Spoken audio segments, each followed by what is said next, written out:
Hello, this is Hope Matters, a weekly program presented by Mount Olive Lutheran Church in Santa Monica, California. I am Pastor Eric Shafer, the senior pastor of Mount Olive and the host of this program. And in this program, we talk to interesting people from around the community and around the USA and even around the world about the theme of hope, because we believe that hope matters. I'm so pleased today that my guest is Dr. George Patrin, who has a remarkable background. He is a pediatrician. He has a long service record in the U.S. Army as a doctor. He is now the founding CEO of the Serendipity Alliance, healthcare consultants, and many other claims to fame. Welcome, George. Thank you for joining us. I'm happy to be here. Thank you. George, one thing that stuck out in your bio to me was in your life and in your consulting work, you have a really ambitious goal to end suicide in society. And, and I trust that you'd love to talk about that. It is my current easy to talk about mission, if you will, two Yes. words, end suicide.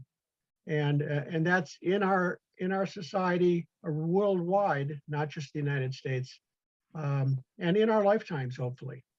And that all comes from being a boy who grew up in Minnesota, a Midwestern state, liberal, if you will, and very supportive to families. Yet my childhood adverse experiences, the trauma that I had as a child with a mother who was severely ill from nearly my birth on, affected me and how I grew up. And I looked around my neighborhood and said, gee, if I could, only someone in our family was a nurse, like my best friend's mom. And so that's where I started having this advocacy center or core, and decided that I wanted to do something with my life where I could bring that kind of support to my family, but to others as well, and throughout the generations. So as I grew older, I kept gravitating towards the medical field and was determined to get into medical school. Not having that not happen, I pursued my other joys, which is singing, puppetry, entertaining, acting. I play multiple instruments, and that interest, along with my advocacy core for prevention and wellness, led me to finally get into medical school. And then it was the death of our youngest of three boys by suicide in 2009 that convinced me that I was not fully practicing the prevention and wellness that I needed to, and needed to talk about it. And so in that grief of dealing with how could this have happened, we formed Serendipity Alliance. And that is a group of consultants, teachers, trainers, educators, and researchers, all of whom have been touched by suicide and are determined to end it so that as much as possible doesn't happen in many more families before we're finished. Wow, that's a commendable goal. How do you think how can you help make that happen? Well, I've been on a soapbox about it. Before this tragedy happened in our family, of course, these kinds of things happened with the families I served as a physician and then as a healthcare administrator.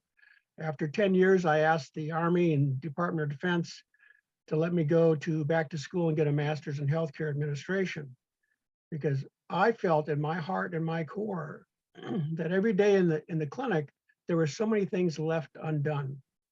And that was due, I felt and saw, was due to the lack of coordination, the lack of sharing of funds and resources, and the lack of processes in the various clinics. So I began teaching it. The Surgeon Generals of the Army, who I served under, saw this interest of mine and gave me jobs throughout to try to build it. So it's called Primary Care Optimization, PCO, back in the late 90s and early 2000s. Along with the great colonels I worked for, we implemented that in the military.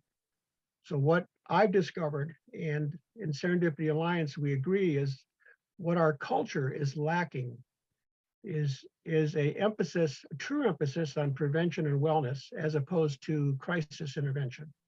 And that's due to being a country that money matters.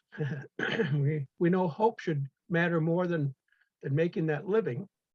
But I've always said everyone needs to make a living. So I don't begrudge anyone. But what we need in medicine is to emphasize and truly reward and incentivize prevention. And if we were to set up truly patient-centered medical homes, which is the nomenclature now for the idea of having primary care surrounding a person with their trusted family. And I always say family is a word in quotes. It's not necessarily your biologic family. And I know that as clergy, every time I deployed, I linked up immediately with my wonderful clergy colleagues going to war. And before we went to war, twice I was deployed to combat zones. I'd put a program in place with this sense of what needs to be done, looking at the family risk before we deployed.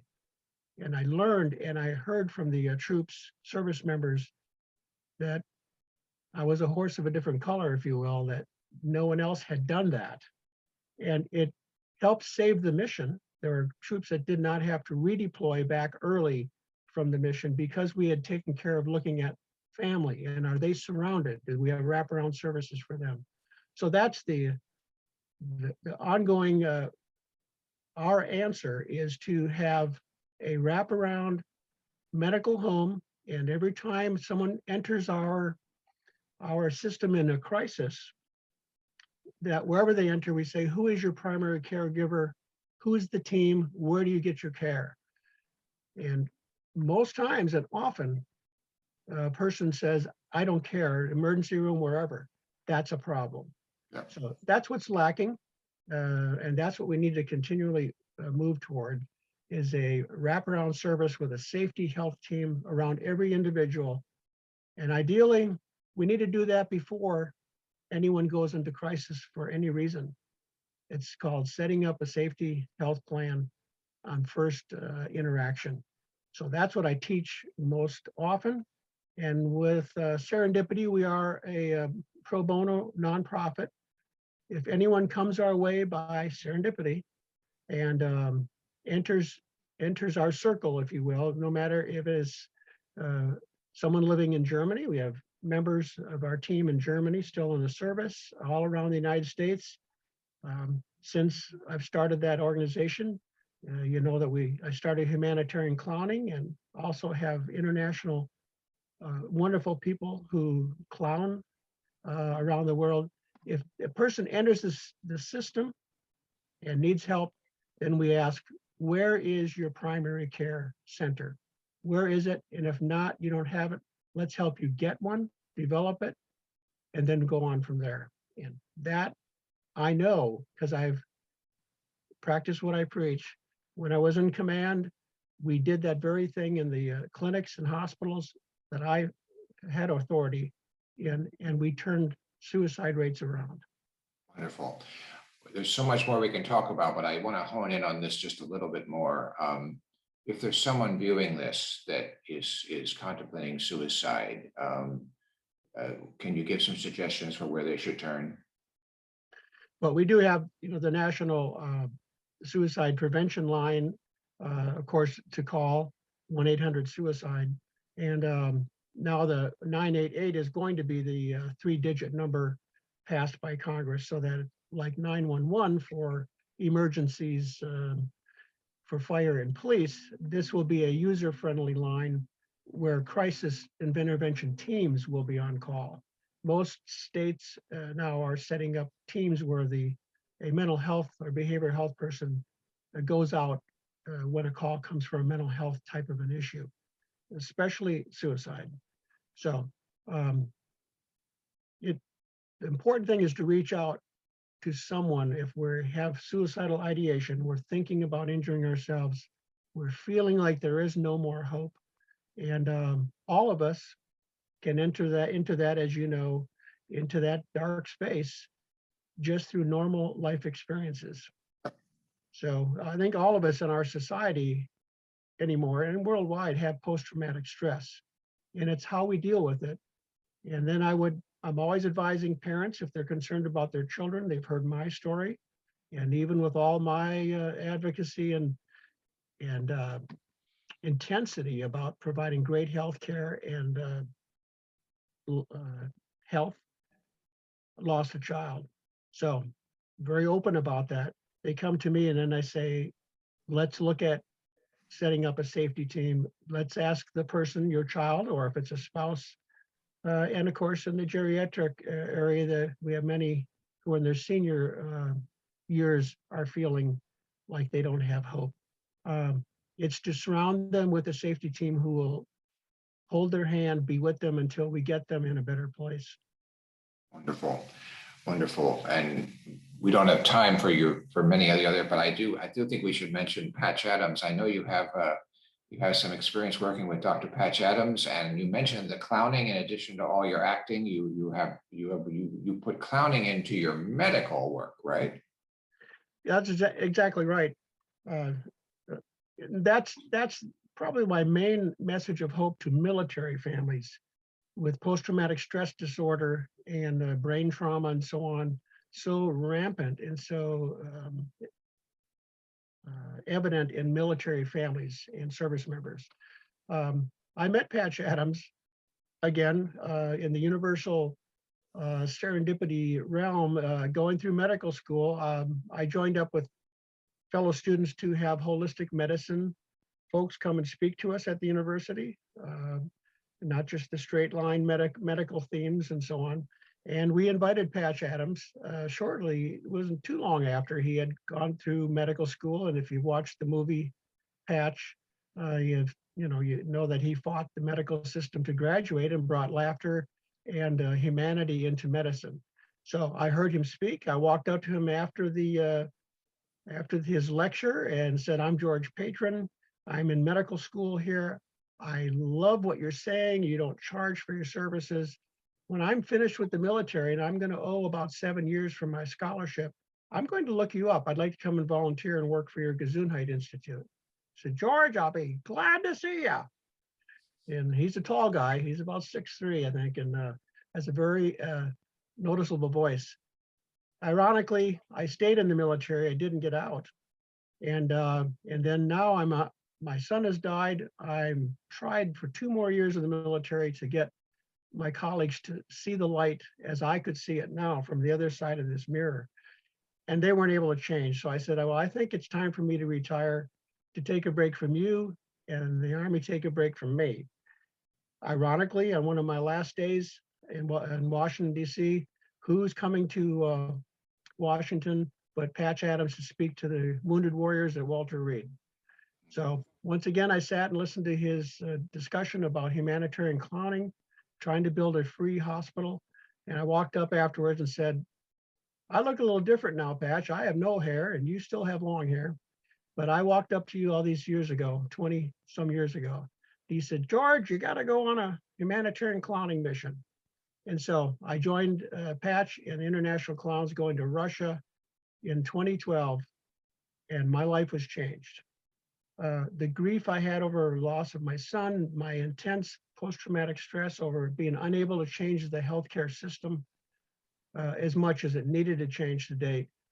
In 2 weeks in Moscow and St. Petersburg, this international clown group talking to people in Russia absolutely lifted the grief off my shoulders. And I said to them, "I don't know what you did, but I'm determined to figure it out. I feel different." And when I got home, all my family noticed it. What happened to the old George? Because we like this new George. And I wrote a paper called "There's Power in the Nose," so that you can be this way without a red nose on. So I didn't put my nose on to start this interview, but I always decide if I'm going to wear it on a given day.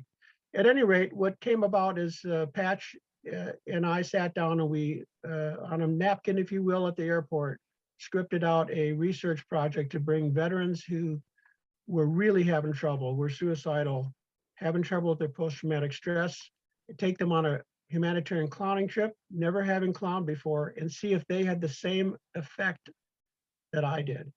We've to date brought 2 different groups, 2 different years, 10 clowns each.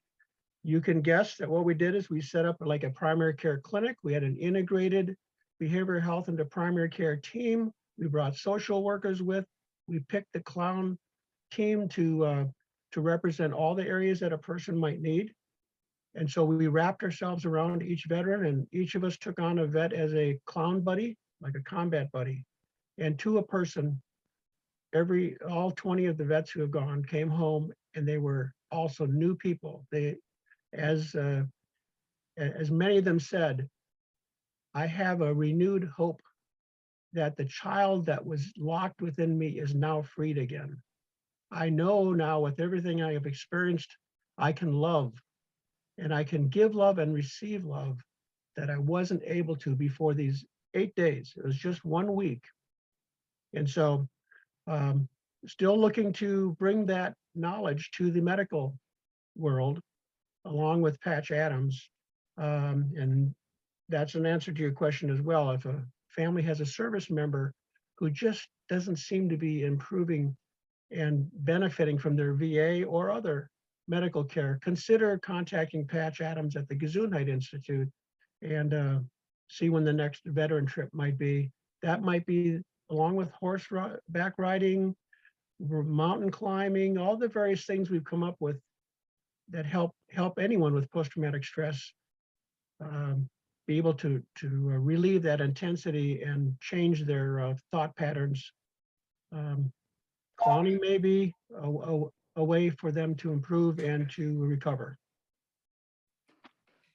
Wonderful. Thank you very much. That's wonderful, George. Well, we probably need to draw this to a close. You've already talked about hope, but do you have any other thoughts, additional thoughts about the theme of hope, and especially hope in your life? Well, I think whenever any of us get down, when I always said when I'm teaching, working with my family, with my kids, let's make an I statement. Let's not say you or someone else should do something, because the only person whose behavior we can control is our own, ultimately. And so when you're not feeling very hopeful, reach out and talk to someone you trust. And I need to do that as well. And those in the clergy, we know that in our professions, there is a high rate of despair, of compassion, burnout, if you will, and we need to do care for the caregiver. So I have to work at it every day. And my hope for myself and for the world is that when each of us get down, there's somebody around us that we can go to light the fire again, to get the optimism going, and to return to random acts of kindness, and know that it's you may not see the results of them, but we know that in the future it can affect exponentially lots of people. So maintain hope. Don't feel that we're alone in our grief or our despair or anxiety. And whenever, again, people are feeling like they can't seem to get it worked out, I'm convinced that asking who's your PCM or primary care manager, if a person doesn't have insurance, if they don't have that, homeless folks, which we could have a whole program, of course, on how to end homelessness also, for veterans or otherwise, it is to help them find it. Help them find a caregiver like myself. I'm now retired. I don't do clinical, but I help others transform their practices. They're out there. There are hospitals or organizations, accountable care organizations, and providers, physicians, nurse practitioners, physician assistants, who get it, who can spell it, and look for them. And as we use word of mouth, and as we let our feet do the walking, and we change who we're enrolled with, we will transform healthcare from a sick care industry into a healthcare industry. And again, I can only say hopefully within my lifetime.